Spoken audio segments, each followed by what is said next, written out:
அது ஒரு அடர்ந்த காடு. காட்டில் இருக்கிற மிருகங்களுக்கு எல்லாம் சிங்கம் தான் ராஜாவா இருந்துச்சு. ராஜாவா இருக்கக்கூடிய கெத்தும், திமிரும் அந்த சிங்கத்துக்கு கொஞ்சம் ஜாஸ்தியாவே இருந்தது. ஒரு நாள் அப்படித்தான். ஒரு வேலையும் இல்லாத சிங்கம் தன் குகைக்கு வெளியில படுத்து ஓய்வெடுத்திருந்தது. அப்ப அந்த வழியா ஒரு கழுதை வந்தது. அந்த கழுதையை கூப்பிட்டு, "சிங்கம், தம்பி, என் வாய் கொஞ்சம் நாறுதா பார்த்து சொல்லு" அப்படின்னு சொல்லி ஊதிச்சான். சிங்கம் சொன்னதை கேட்டு நுகர்ந்த கழுதை, "ஆமாம் அண்ணா, உங்க வாய் ரொம்ப நாறுது" அப்படின்னு சொன்னுச்சாம். இதை கேட்டதும் சிங்கத்துக்கு வந்தது பாருங்க கோவம்.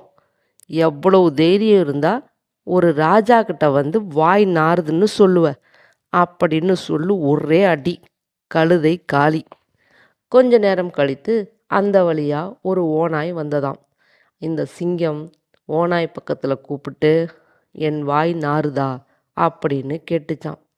முகர்ந்து பார்த்த ஓநாய், "ஐயையோ, இந்த ஆளு திமிரு பிடிச்சவனாச்சே! வாய் நாறுதுன்னு சொன்னா சும்மா விடுவானா? பேசாம நாறலன்னு சொல்லிடுவோம்" அப்படின்னு நினைச்சு, "ம், ம், துளி கூட நாத்தமில்ல. உங்க வாயாச்சே, அது மணக்குது" அப்படின்னு சொன்னுச்சாம். உடனே சிங்கம், "முட்டாளே, எவ்வளவு தைரியம் இருந்தா ராஜா கிட்டேயே போய் சொல்லுவ" அப்படின்னு சொல்லி அந்த ஓநாயை ஒரே அடி. ஓநாய் கதை முடிந்தது. இப்படியே கொஞ்ச நேரம் கழித்து அந்த வழியா ஒரு நரி வந்தது. நரியை கூப்பிட்ட சிங்கம் அதே கேள்வியை கேட்டது.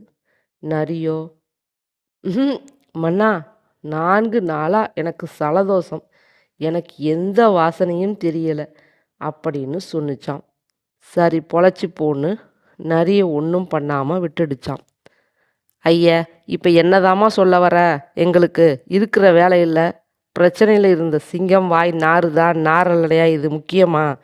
அப்படின்னு நீங்கள் கோவப்படுறது எனக்கு புரியுது. இந்த கதையில் நமக்கு சொல்கிறது ஒன்று தான்.